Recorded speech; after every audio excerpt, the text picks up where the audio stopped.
If you want to know where the country is going, you should know how Canadians are feeling. That's what David Coletto does. As the founder of Abacus Data, one of Canada's leading polling and public opinion firms, David tracks the country's mood in real time. I invited him here today to join me so I could find out what signals is he seeing and what are those signals saying about the country. I'm Emily Madden, and this is the MNL Show.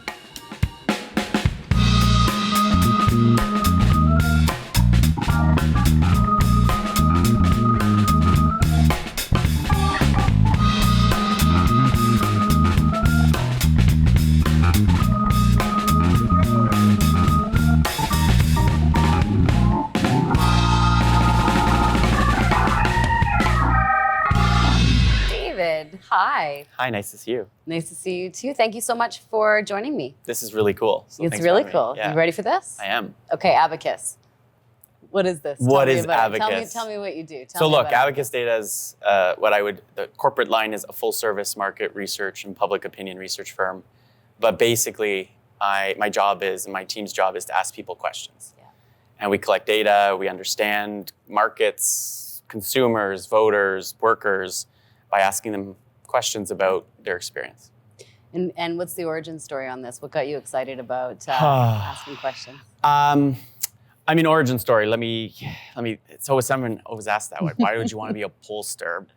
Just as an aside, when my mother-in-law first met me, and my wife now told her that I'm a pollster, she's like, "Oh, no. Interesting. You upholstery." And I was no. Yeah, no. Look, I think I've always been interested in the story behind numbers. Yep. And I get to look at whether it's public policy, whether it's politics, whether it's what people are buying, how they feel about work through the lens of bigger numbers. Yeah. And I was interested in baseball as a kid, I think, and I was obsessed with baseball, I should say. Yeah. And like the box scores, when you get the Toronto Star, my parents would get it delivered to their house every day, and I'd pore over those numbers. I knew every stat of every player. Wow. When I was younger. And now I think I've applied the same kind of obsession to numbers to pretty much everything. It's amazing. Those are incredibly complicated spreads. Like, I didn't actually think you're supposed to read them. I just kind of like, Why? Look, it's like, sometimes I wrap Christmas presents with the newspaper, so I think it's like nice. Okay, so we live in a time that is marked by a couple of things. Obviously, the speed of change, but there's also a noise element, right? Like there's a lot of information. And one of the things that you do at Abacus is actually look at how the nation is feeling underneath all of those things, right? And really understand how Canadians are actually tracking in terms of the rate that we're going on some of those things. What's the mood right now? What's the pulse in Canada? Well, let's just say not great. Okay. I think people look around, regardless of how old they are, where they live in the country, and they're like, look, things are changing really quickly. Yeah. The level of uncertainty about what comes next is very high. Mm-hmm. And we've lived through 5 years, 6 years of just crazy perma-crisis kind of mentality, right? Yeah. And that sense of uncertainty, of not knowing what's coming, is not necessarily new in a historical sense, but is new in many people's lives. Yeah. And so whether it's technology, whether it's climate change, whether it's geopolitics, Trump, economics, I think the feeling is that the country, the world, not headed in the right direction. And there's a little bit of worry, I would say, about like what's going to get it back on the right track. Yeah. Where do you get the optimism anymore? Yeah. So we are seeing a really, it's not anger as like opposed what's the to word? If you had fear. one word. Like it's a there was a time recently where we thought Canada may not exist anymore. There was wildfires that have been historic in everybody's lifetime, and so these signals are leaving us with a question of like, okay, am I going to be okay? Yeah. Is my kids going to be okay? Am I going to be okay? Are we going to be okay? And that, I think, is the prevailing mood. I call it a precarity mindset. It's this idea that the world is so uncertain that is shaping how people then filter information, digest information, and ultimately make decisions about their lives. Yeah, I saw that post on LinkedIn actually that you made around the precarity mindset, and I really appreciated it. Let me just like double click on that one. Yeah. So 2020, like when we think about COVID, and it's not an example I bring up a lot, but I'm just kind of thinking about that mood that everybody kind of felt like they understood, right? Like tired and scared and cautious and determined and all those things. Do you think that we are more now than we were like at a major time like that, or do you think it's just continued, like it never bounced back after? Well, I think funny thing about COVID, that's not funny. Interesting thing about COVID is not funny, haha. But funny, like interesting, is that there were waves of mood, right? And it almost overlaid with the case numbers and the waves of COVID. So when case numbers would drop, the mood would increase. We're gonna get out of this. Oh, it's back. Despair again. Mm-hmm. Early on, it was uncertainty. But as we got to know more about the disease and how we protect ourselves and our family, that determination that you described became more real. I'm gonna get through this, we're gonna get through this, and these are the things that are gonna get there. So COVID was a very short, intense period that no one had ever experienced pretty much in their lifetime. But the longer it went on, the more we felt we knew how to deal with it. Okay. Post-COVID, it kind of continued, but then you had an economic kind of shock where prices started to rise rapidly and interest rates followed. And that was a period where people just felt the things they needed in their life were just harder to get, more expensive. And if they had them, they were going to lose them, and that changed our thinking. It made us very much focused around zero-sum thinking. Yeah. If you have something and I don't, we're going to fight over it. And that really went on. And it kind of almost we had this sense coming out of COVID that we were going to rebuild. We're going to create a better place. Yeah. We survived, and that quickly dissipated as life got really hard, and it became much more economic than it was fear of safety and health. And there was economic concerns during COVID, but government stepped in. Everybody kind of stepped in to help each other. The longer tail of that, the longer tail of that was I felt alone. Right. People felt alone. I didn't. I felt alone at times, but everybody kind of felt alone in a different way than COVID. We felt lonely during COVID because we were isolated. Okay. We felt lonely during the next few years because it felt like the economy and the world was starting to unravel a little bit. So, and I'm just so fascinated with the work that you do because in one ways, like if you weren't really looking at the data, you may say this is a continuation of a mood that is over half a decade long at this point, right? But what you're saying is you're able to actually pinpoint some of the things that are causing these. And there's subtle changes, right? Yeah. So yes, the mood has been down and more negative really since COVID, and it hasn't recovered, although we saw some of it happen at different points. But it's these subtle shifts, like, during what I call the scarcity period, where people felt prices were rising and things like that, there was genuine anger. There was frustration. Like, who do I blame for the price of my food going up 20% or price of my housing going up as much as it did? And so everybody started pointing fingers at everybody. When Donald Trump was elected in November 2024, that changed, I think, a lot of people's thinking. And we went from most people being angry to increasingly being afraid. And that subtle shift they're both negative. Yeah. But they change the demand that we have from leaders, from our employers, from our political leaders, to wanting relief when we're angry, somebody to relieve it, to fix it, to somebody to protect us. Yeah. So that reassurance becomes a core part, I think, of what people seek today. So how do you separate emotion from signal? Because that's a really, we're talking right now in emotional terms, right? Afraid, angry, etc. But a lot of the work that you do, the work that you do is a science, right? What you're actually extracting is signals for us, hopefully, to be able to make decisions, right? Yeah. And how do you know what is like really real versus like what's a reaction to the Jays lost the World Series, I'm mad at Toronto. Yeah, and we asked this question on all our surveys, like what's most likely keeping you up at night? And from week to week, some of the answers will change because of what's recent. Yeah. But the way we pick up what is real versus what might be noise is it persistent? And do we see consistency in the way people are answering questions, in different frames of it? So are we seeing the same kind of fear or anxiety emerging when we talk about people's jobs versus their ability to live a life that they've wanted versus how they view the world and like geopolitics and domestic politics? And so when you start to connect dots and you see it appearing everywhere, that's when you know this isn't just a short-term, immediate kind of response. This is something, I think, more profound and important for all of us to understand if we want to connect with people. Like ultimately what I think I do, Emily, is like I help people understand their audience better so that they can connect with them. Like if you don't know what someone's mindset is or how they're feeling about anything really, then it's harder for you to not just get them to do what you'd like. Yeah, of course. But even more importantly, just to connect with them. Yeah. We talk about that a lot at Magnet. Everything that we do is sort of built on this idea of trust building, right? The idea that people have to be kind of aligned in what they're doing together, that you can't sort of top-down trust, like, trust me, I got this. You have to build some agency for everybody who's involved in this. So let's pivot a little bit to talk about trust and the social fabric.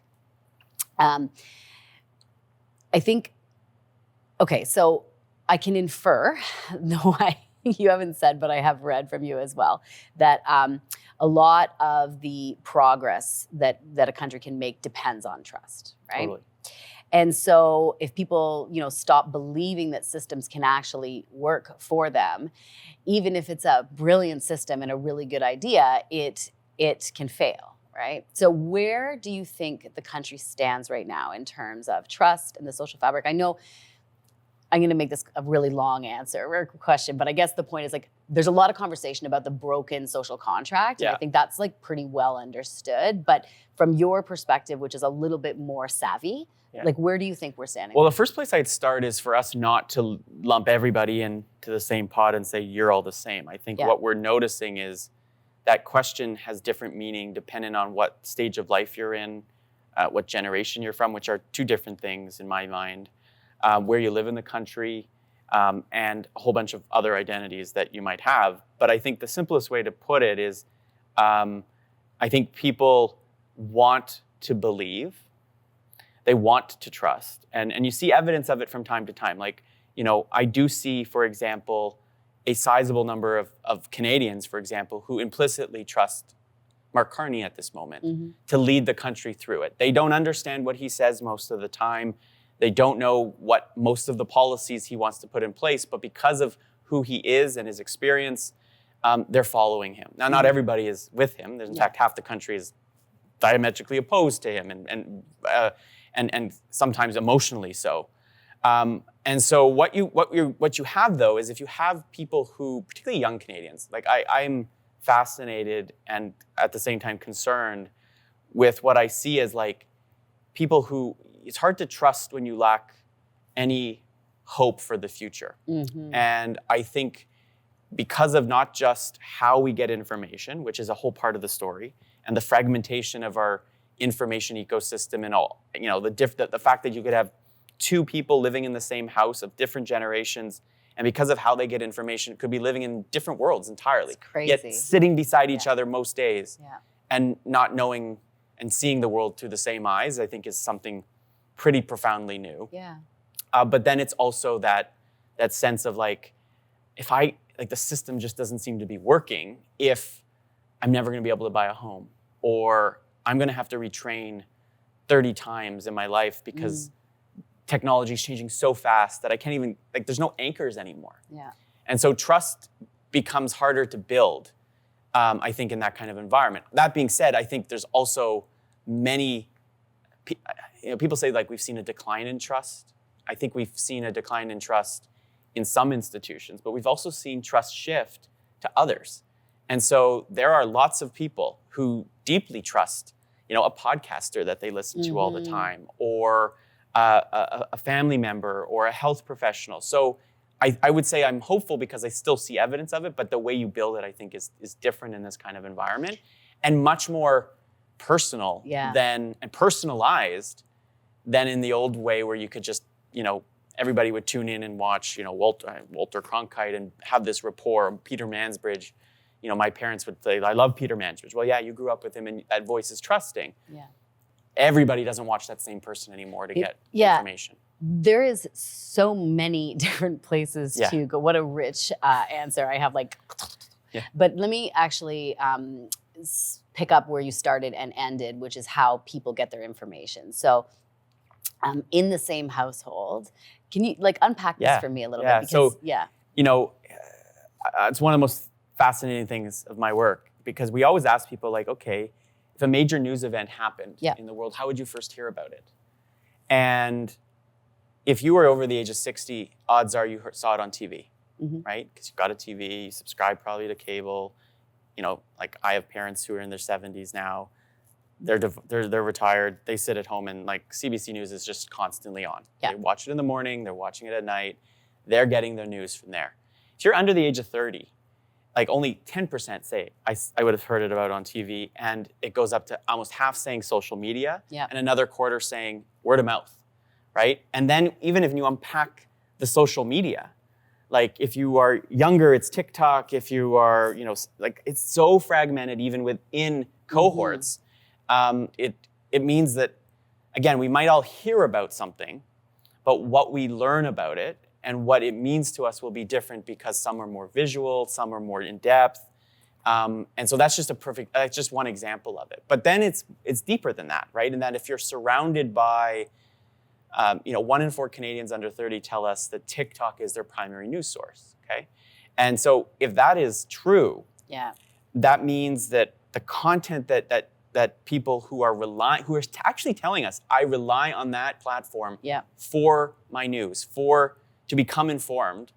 And I don't judge them for doing that, because when I tell somebody over 70, they're that's mind-blowing. Yeah. But it's a reminder that if you want to reach those folks, don't judge them because that's where they are. Meet them where they are, right? And I think that is, and so it raises a whole bunch of questions around being much more open to misinformation, trust. Back to our question about trust, it just is.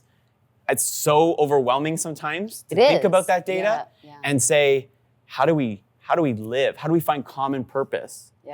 When we may not even know that something happened at the same time. It is, gone are the days are kind of one family digested one kind of perspective, and at least as a family, you understood it to be this way. But the fact that it's happening in different households, do you think that something that you said around kind of we're losing trust over here, but maybe we're gaining trust over here, do you think that for people, I was going to say Canadians, but maybe people. Let's stick to Canadians. Do you think trust is a zero-sum game? Do you think that you have a certain amount of trust and you just move it? Or do you think you can actually just is that what's happening? It's a good question. No, I think you can imagine a world where you trust everything and everyone. Mm-hmm. And I think some people are more inclined to be more trusting than not. We do see evidence, though, overall that there's a question that surveyors often ask is do you think, generally speaking, people can be trusted, generally? Mm-hmm. And part of what drives your answer to that is your worldview, which I'm fascinated by. There are people who have fundamentally different worldviews, and it's not driven by their age or their demographic or really anything other than partly maybe genetic, partly socialization, a bunch of factors that create it. But the simple way to describe it is you're either offensive or you're defensive. Okay. Offensive in the sense that you look at the world and you say, that's open to discovery, and I'm much more trusting in that environment. I will travel to new places. I will try new foods. Right? If you are willing to do that, you are much more likely to trust. If, on the other hand, your worldview is I think the world is dangerous, then I'm going to be less trusting of pretty much everything. And so I think that's a big driver in how you do it. So is it zero-sum? Probably not, but it is much more about who am I familiar with, who has demonstrated consistency in when I am told something, they either deliver or I find it to be true. And I think a lot of it these days is about familiarity. And that's why I think like podcasts, for example, have become an underappreciated medium for building trust and for building deeper relationships, because it's long form and it's audio, and I have podcasts, I don't know about you, that like can put me to sleep, not because it's boring, but because it's so comforting. Like they've become so part of my life. Like I know that voice. Just like relax, listening tell to me Andrew everything, Huberman for 3 hours. Yeah, Like, oh, that's great. Little plug for Andrew there. Okay, so you said something interesting. I want to rewind about half Canadians really deeply trusting our Prime Minister, Mark Carney, and kind of half feeling diametrically opposite to him. I'm not going to ask you a question about our recent budget that was just released. It's November 2025.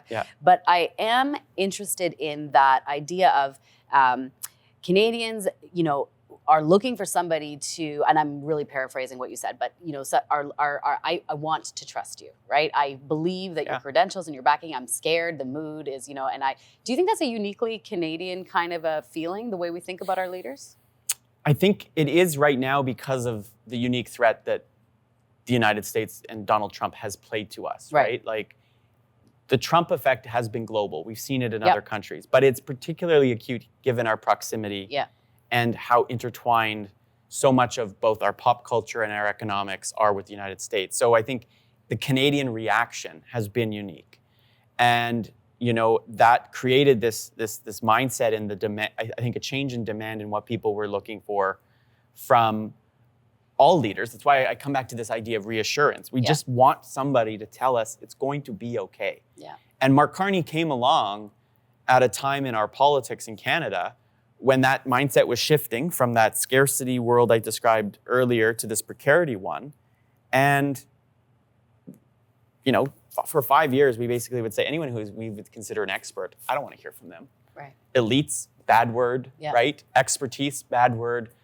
I do think in a world of precarity, not just driven by Trump, but of all of the things that are threatening to us, I do see an opportunity to bring people back to a place where they say, no, I respect people who know what they're doing. And, when economic insecurity is rising, somebody who has a PhD in economics from Oxford, who's, been a central banker, even if he's not charismatic or dynamic in the way that our previous prime minister was, he still connected with a lot of people who felt secure and a sense of calmness that he brought to a difficult time. Now, do you think... is that just good timing? Like what luck? Or do you think leaders are actually using public sentiment, the mood, like your work, to be able to make better decisions? Well, look, I think in the case of Mark Carney, it was timing. I think Donald Trump set off a series of events that created a moment for him to come in. But look, I think I do my work because I try to help leaders, again, better connect with their audience. So when you understand the mindset of somebody who works for you, who works with you, who buys stuff from you, I don't know, like you are going to be better able to serve them. Fundamentally, what I think a good market research advisor or consultant does is helps you identify unmet needs, right? Like what is the thing that your audience or an individual needs? They may not even be able to articulate, but if you deliver it, you're going to create connection. You're going to create a relationship. You're going to delight them in the case of hospitality. You're going to know what they want before they know it. Man, that feels good, right? When that happens to us. So why can't we all do that to the people we have in our lives? If we figured out how to do it, you'd be a better employer, you'd be a better politician, you'd be a better brand. So that's what I think the real value of the work I do is. And the leaders that listen are the ones that always are going to be better because they anticipate it. It's like there's a zeitgeist, there's a mood that shifts that we described today, that if you aren't listening, if you're like stuck in your little world and you're focused on your like P&L or your, just your own immediate team, you're going to be left back because things are moving fast. We're hearing a lot about AI right now. You're doing a lot of listening about AI as a leader yourself. What are you hearing? What's going on? Well, the first thing is it's changing rapidly. We're seeing like people admitting like adoption, like month to month, it's growing fast. And so the question I am always curious about is not so much what are people doing with it, but how do they feel about this technology starting to like basically spread and affect every part of our lives. And I'm particularly interested in its effect on employment, right? And a number of things point out. One is there's still lots of people who don't know a lot about it. And so they either are putting their head in the sand or they're just not quite familiar enough to understand the potential implications. But we are seeing resistance. Yeah. So for example, when we ask people, when you hear a political leader or a business leader say, we're going to unleash AI into the economy. Yeah. Is that good for you or bad for you, right? Yeah. 17% of Canadians a few months ago said bad for me. Sorry, good for me. Double 17%. that. 17. 17 said good for me. Double that. 34 said bad. And the rest said I don't know yet. And that's early on of this Is that stage. because the word unleashing sounds terrifying? Maybe. Yeah, that's a good point. Maybe the word. But I think it's also because there's another data point is 60% of Canadians think more jobs will be lost than created as a result of AI. So I think very quickly, as we start to both socialize the broader public about AI, they start hearing stories of layoffs or automated vehicles starting to move things around. That anxiety, if we're already anxious about uncertainty, AI is going to fuel it to a significant way. And so I think that's going to be a big challenge, is to bring the public along. I don't think we can stop AI. AI is happening. It's going to have a lot of upsides. But it's the question I'm wondering is like, what is the societal reaction to an industrial revolution that's going to happen in less than a decade, like maybe 3-4 years? Yeah, we're hearing faster, sooner, right? Like I think you're hearing that the stat I kind of keep repeating is around that in 5 years, 85% of the jobs that will exist haven't even been invented yet, right? So and we've done work for the university and college sector, and younger Canadians already are saying to us, look, I know that I'm going to have to retrain multiple times in my career. Yeah. When I was in university 20 years ago, I don't think I ever once said, this degree is not going to be worth anything in 5 years, or the thing that I want to do, I want to be a pollster, that's not going to exist. Yeah. Mind you, like when you look at a lot of these lists of what professions are being disrupted, market researcher is like number 3, I think. So great. But hopefully I'm like, but to your point around, like, this kind of goes back to trust, right? We talk about systems. Like, am I trusting the kind of system of like, go train, get a credential? To your point, Canadians are thinking we're retraining multiple times. We've had conversations with entrepreneurs on the show who are talking about, does work as we even know it exist, or should it kind of continue to exist? So like, tie it all together for me. Like, how do we align as a country on where we're going? Because one of the things that I'm picking up for sure, is that there's a bit of a, we're a really big place with not actually a lot of people in it, right? And so I'm thinking that we're going to need to get some level of national alignment on what we're doing here with the future of work. And how are you feeling about that? Well, I think you're absolutely right. I think Canada is big, diverse, difficult to lead and guide the best of times. Yeah. And I think we're in difficult times. I'm always I have this like eternally optimistic perspective. It drives my spouse crazy because I'm always the person who says like, but the upside is like flat tire in the middle of a tunnel underground, no cell reception. She's freaking out and I'm like, upside, we get to hang out and just chat quiet for a few hours, right? Like it's fine. We're gonna be okay. And I think the question that I'm always wondering is like, can we get people to feel optimistic again? Yes. Because it wasn't that long ago that most people thought the next generation would be better off than the one that came before them, and that's not the case today. So I think we have to, first, we need leaders who lead us to that kind of place. Like, don't underestimate the power of our political leaders, our business leaders, our community leaders, our university leaders, to get people to know that we can do this. Because anyone's read of history says we have done it before. Yes.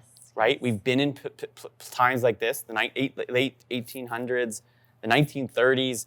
These have been 1960s even, before my lifetime, but in my parents' lifetime, crazy upheaval, presidents getting assassinated. Yes. But at the same time, we put somebody on Mars, or not on Mars, we didn't do that yet. Soon, on the moon, right? Like we made these huge aspirational decisions and human ingenuity figured it out. Yeah. So the question I'm left with wondering is that when I ask Canadians, would you rather be born today or in 1950? 65% say 1950, okay?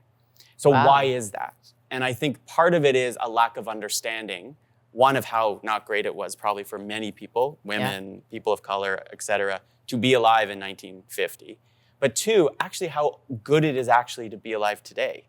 That like we've made so much progress on medical discovery. We've made so much progress on like technology makes our lives incredibly easy and simple. And yet we just got to find contentment. So I think there's an opportunity to bring people together, show them that the path can get better. And yes, it's going to be rocky, and AI is going to be a big disruptor in a lot of people's lives. But with good leaders and a common purpose, I think we can get people there. I think we can. I love that. David, I'm going to end it here. What a wonderful conversation. Thank you so much for joining me. My pleasure, Emily. Really Thanks for having me. Yeah.